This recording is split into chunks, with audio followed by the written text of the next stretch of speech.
Hi guys, this is me, Stel. And today, nandito tayo sa SM Mega Mall for 2018 Korean Film Festival. And as you can see, mag-isa lang ako, wala akong kasama, wala sila. May gagawin ako today. I'm doing media performance. I'm so excited na medyo kinakabahan ng konti kasi yung last media performance ko nung 2018 Miss Korea Philippines pa. Kasama ko si Ken. And today, ngayon, gagawin ko ulit siya and kinakabahan ako dahil matagal na akong hindi nakakapag-media performance. And sana magustuhan nila yung gagawin ko. Sana hindi ako magkamali. And good luck sa akin. Sa mga hindi nakakalam ko ano yung media performance, mamaya mapapanood nyo. And good luck sa akin. Bye-bye!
Tawid na po yung video ko. Sana nagustuhan ko. Pasado ba? Pasado ba?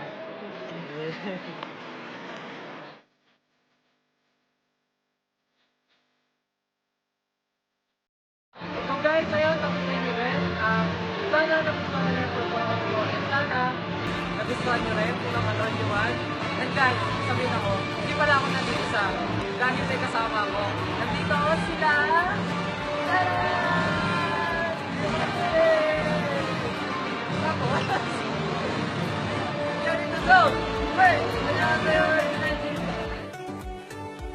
Hi guys! So, kakatapos na ng event and kakabalik ko lang dito sa studio. Gusto ko lang ulit mag-thank you sa KCC and sa lahat ng bumuo ng event kanina. And guys, if you have time, please do watch this year's Korean Film Festival movies. Super ganda. And see you sa mga future events. This is Tel, signing out. Bye-bye!